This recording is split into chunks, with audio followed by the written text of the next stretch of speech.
Nikia dege mugeni kairi guku wetagwo kianikia dege cie handege nicigoka vara ya thondekwo na mukipata TVET, si ndio?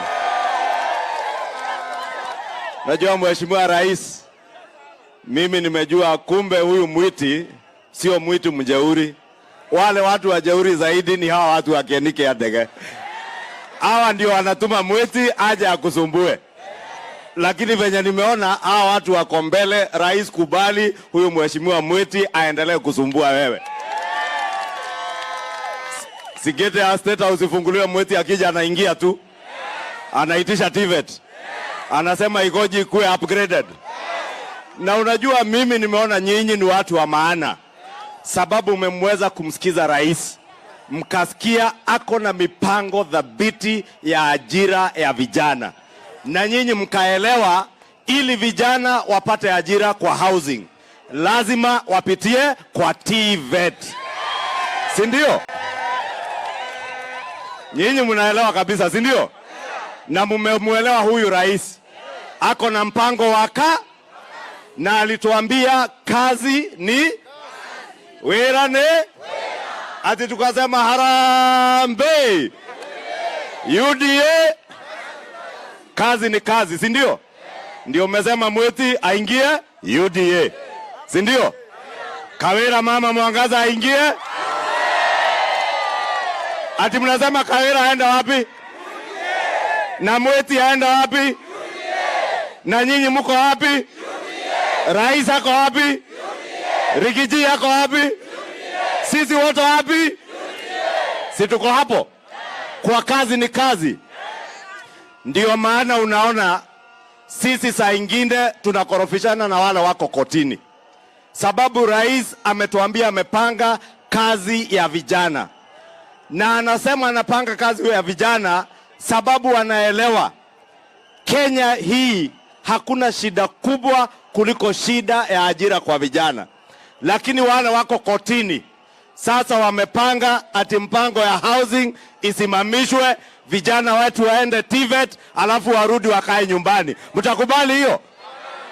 Na tukiwaambia wafisadi, wale wakora, wale watu ya state capture, makartels, wote wamejazana mahakamani. Wanasema sijui tunahujumu uhuru wa mahakama. Your Excellency, I want to plead with you. The conversation that you began at the beginning of this year, a conversation about job creation, a conversation about corruption and the running of cartels in the judiciary and all arms of government, that conversation, Your Excellency, must and should continue. Rais aendelee asiendelee? Aendelee asiendelee? Housing iendelee ama isimame? Housing iendelee? Mambo ya TVET iendelee? Mambo ya online jobs iendelee? Tumetoka Mitunguu, tumepata kijana hapo ametuambia mwezi moja, 30 days, akifanya kazi masaa mawili kwa siku anapata $520. Hiyo ni 85,000 pesa ya Kenya, na anapata akiwa hapo 2 hours. Mimi mbunge kupata hiyo pesa nafunga tai, navaa suit, naenda kufanya kazi karibu wiki mzima nipate 80,000. Huyu mweti kupata 80,000 lazima aende mkutano ya komiti kama 20 ili alipo 4,000 mara 20, na kila mkutano ni masaa mawili. Kijana akiwa Mitunguu 2 hours anatengeneza pesa mingi kuliko mjumbe. Si ndio tunataka TVET hapa? Ili ikuwe mpaka na online jobs. Lakini sasa mtu wa kitendawili, si mnajua yule mtu wa kitendawili? Si ni rafiki ya rais? Si ni rafiki ya rais? Anaambia rais ati asipeleke watoto wetu wafanye kazi ng'ambo. Wale wamefanya kwa TVET, wamefanya mechanical engineering. Rais amepanga na watu ya Mercedes, Germany, hao mechanics watoke hapa TVET, hapa kwetu, hapa kieniki ya ndege, waende Ujerumani. Mtu ya kitendawili anasema rais asitafutie vijana kazi nje. Rais akitafuta ile online, kijana afanye akiwa kwa TVET hapa, mtu wa kitendawili anasema hiyo TVET atapeleka kotini.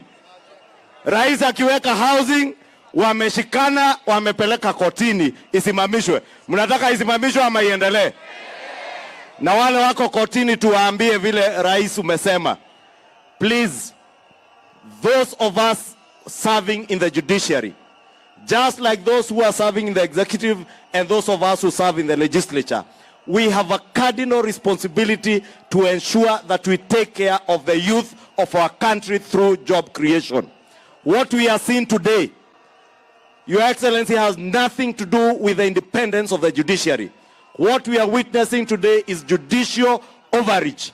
They have overreached their mandate.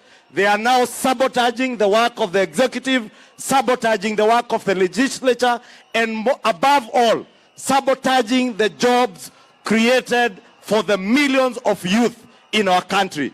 Your Excellency, I want to plead with you.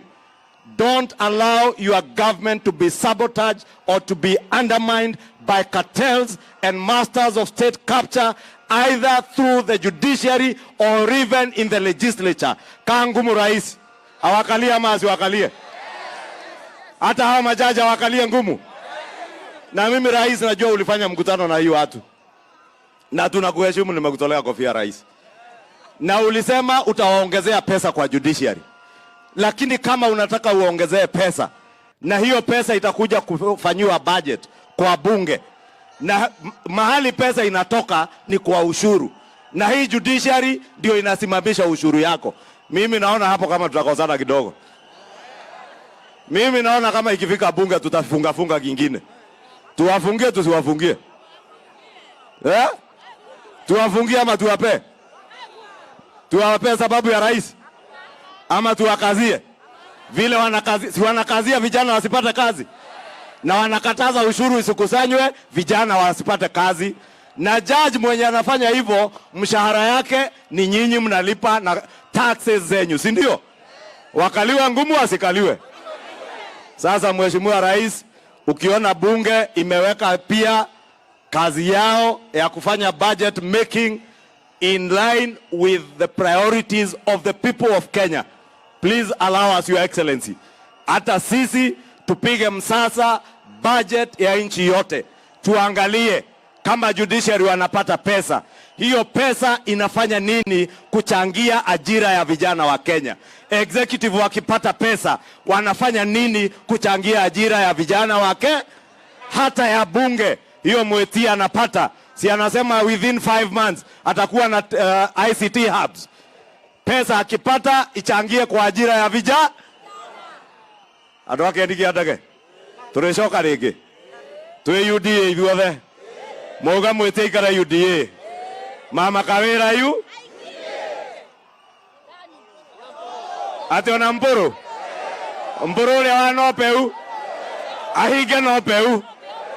Mburu umesikia Nopeu wananchi wamefunga.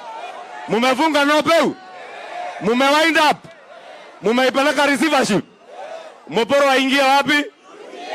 Kwa hivyo Mburu, Mweti, Mama Kawira, sisi wote hapo.